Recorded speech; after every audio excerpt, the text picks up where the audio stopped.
আমরা জানি যদি আমাদের কোনো ফাংশন দেয়া থাকে, ধরি সেটি f, আমাদের f বলার দরকার নেই, কিন্তু f বর্ণটি সাধারণত ফাংশন বোঝানোর জন্য সবচেয়ে বেশি ব্যবহৃত হয়। যদি আমি এখানে কোনো কিছু বসাই, যদি আমি যথার্থ বা যুক্তিপূর্ণ মান নেই এবং চলক হিসেবে x ব্যবহার করি, তাহলে এটি থেকে আরেকটি মানের চিত্র পাওয়া যাবে। এই x দিলাম, এটি থেকে আরেকটি মান বের করতে হবে যেটিকে আমরা f এর ফাংশন x বলতে পারি, এবং আমরা ইতিমধ্যে ডোমেনের ধারণা কিছুটা আলোচনা করেছি। ডোমেন হলো সব সংখ্যার সেট যার উপর নির্ভর করে ফাংশনটি বর্ণিত হয়। তো যদি এটি এখানে ডোমেন হয় এবং আমি এখানে একটি মান নিলাম এবং এটি x এর বদলে বসালাম, তাহলে f এর ফাংশন x এর মান বেরিয়ে আসবে। যদি আমি ডোমেনের বাইরে কোনো কিছু নেই, এটি আমি একটু ভিন্ন রঙে করি, যদি আমি ডোমেনের বাইরে কোনো কিছু নেই এবং এই ফাংশনে বসানোর চেষ্টা করি, তাহলে ফাংশন বলবে এই যে একটু অপেক্ষা করো, আমি এই মানের জন্য বর্ণিত হব না, ওইটি ডোমেনের বাইরে। এবার আরেকটি মজার বিষয় নিয়ে চিন্তা করা যাক। আচ্ছা, আমরা সব সংখ্যার ইনপুটের সেট জানি, এটিকে ডোমেন বলা হয়, কিন্তু সব সংখ্যার ক্ষেত্রে কি হবে? যে সংখ্যাগুলো বেরিয়ে আসবে তার সবগুলোই কি ফাংশনের তৈরি হবে? এবং এগুলোর জন্য আমাদের একটি নাম আছে, এটিকে বলা হয় ফাংশনের রেঞ্জ।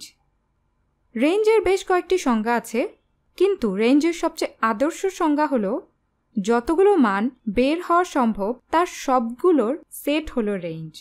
তাহলে তুমি ডোমেন থেকে কিছু একটা এনে বসালে এবং এ থেকে কোনো একটা মান বেরিয়ে আসবে এবং সংজ্ঞানুযায়ী, কারণ আমরা ফাংশন থেকে এর মান বের করেছি, ওইটি রেঞ্জ হবে। এবং আমরা যদি এই সবগুলো সেট নেই যেগুলো ফাংশন থেকে বেরিয়ে আসবে, সেগুলো নিয়ে রেঞ্জ হবে। তো ঠিক এখানে সম্ভাব্য সকল আউটপুট বা নির্ণেয় মানের সেট। তাহলে এগুলোকে আরও একটু স্পষ্ট করা যাক একটা উদাহরণের মাধ্যমে। তাহলে ধরি একটি ফাংশন আছে fx, সংজ্ঞানুযায়ী আরও একবার আমি x এর মানগুলো বসাবো এবং ফাংশন f আছে এবং আমি fx এর মান বের করব। ধরি আচ্ছা একটি x দেয়া আছে, সংজ্ঞা থেকে বোঝা যাচ্ছে fx সমান আমি যেটিই বসাবো তার বর্গ হবে। তাহলে একটু পর্যালোচনার জন্য আমরা জানি এখানে ডোমেন কি হবে। ডোমেন হলো যুক্তিপূর্ণ সকল মানের সেট। তাহলে এখানে যুক্তিপূর্ণ বা যথার্থ ইনপুট কি হবে?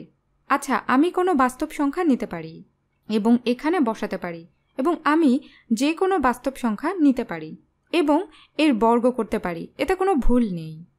এবং তাহলে ডোমেন হবে সকল বাস্তব সংখ্যা। কিন্তু রেঞ্জ কি হবে? আমি হয়তো এটি ভিন্ন রঙে করতে পারি, এটিকে শুধু ভালোভাবে চোখে পড়ার জন্য। এখানে রেঞ্জ কি হবে? সম্ভাব্য সকল আউটপুট বা নির্ণেয় মানের সেট কি হবে? তো যদি তুমি এটা নিয়ে চিন্তা করো, আসলে এটি আমাদের চিন্তা করতে সাহায্য করবে। আমি এখানে একটি লেখচিত্র আঁকব যে এটি আসলে দেখতে কীরকম হবে। তাহলে f এর ফাংশন x সমান x বর্গ এর লেখচিত্র আসলে কেমন হবে? এটি দেখতে এরকম কিছু হবে। এটি একটি প্যারাবোলা বা অধিবৃত্ত হবে, যার শুরুতে ঠিক এখানে একটি শীর্ষ বা চূড়া থাকবে। তো এটি হলো লেখচিত্র। y সমান f অফ x, এটি অবশ্যই x অক্ষ হবে আর এটি y অক্ষ। তাহলে এটি নিয়ে একটু চিন্তা করা যাক, সম্ভাব্য নির্ণেয় সব মানের সেট কি হবে? আচ্ছা, এই ক্ষেত্রে সম্ভাব্য নির্ণেয় সব মানের সেট হবে সম্ভাব্য সকল y এর মান। তো আমরা দেখতে পাচ্ছি y হবে যে কোনো অঋণাত্মক মান। y হতে পারে 0, y হতে পারে 1, y হতে পারে পাই, y হতে পারে e, কিন্তু y ঋণাত্মক হবে না। তাহলে এখানে রেঞ্জ হবে। আমরা এটিকে কয়েকভাবে বলতে পারি। আমরা বলতে পারি fx, আমি এটিকে এভাবে লিখছি, fx হবে বাস্তব সংখ্যার সদস্য, যেন fx বৃহত্তম বা সমান 0।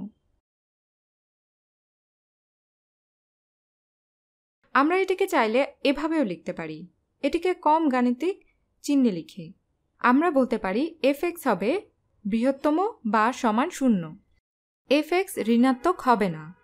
তো যে কোনো অঋণাত্মক সংখ্যা সকল অঋণাত্মক সংখ্যার সেট, যেটি এখানে রেঞ্জ।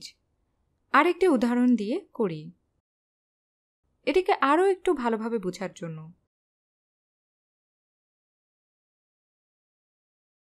ধরি এখানে দেয়া আছে g এর ফাংশন x, ধরি gx, এটি সাদা রঙে করি। ধরি gx সমান x বর্গ বাই x। gx-কে কিছুটা সহজ করে নেই। আমরা বলতে পারি, দেখো এখানে আছে x বর্গ এবং এটিকে x দিয়ে ভাগ করব। এটি আর gx সমান x একই হবে।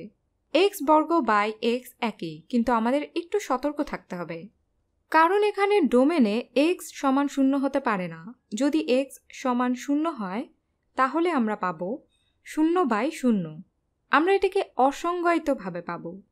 তাহলে এই ফাংশনের ক্ষেত্রে একবারে একই ফাংশন করতে হলে আমাদের বসাতে হবে, এটি সংজ্ঞা থেকে এখনো পরিষ্কার নয়, আমাদের বলতে হবে x সমান 0 হতে পারে না। তাহলে gx সমান x যতক্ষণ পর্যন্ত x সমান 0 না হয়।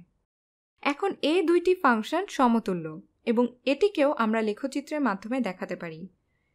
আমরা এটি লেখচিত্র আঁকলে দেখতে হবে, আমি দ্রুতভাবে খারাপ করে এই লেখচিত্রটি আঁকছি। এটি দেখতে কিছুটা এরকম হবে। এটি একের একটি ঢাল হবে, কিন্তু এটি শূন্যতে গিয়ে একটি খালি জায়গা, কারণ এটি 0 দ্বারা সংজ্ঞায়িত নয়। তাহলে এখানে ডোমেন হবে g এর ডোমেন হবে x বাস্তব সংখ্যার সদস্য, যেন x সমান 0 নয়, এবং রেঞ্জও একই হবে। এখানে রেঞ্জ হবে, আমরা বলতে পারি fx বাস্তব সংখ্যার সদস্য,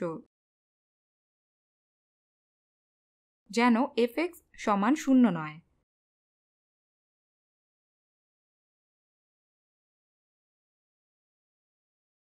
তো ডোমেন 0 ছাড়া যে কোনো বাস্তব সংখ্যা, রেঞ্জও 0 ছাড়া যে কোনো বাস্তব সংখ্যা।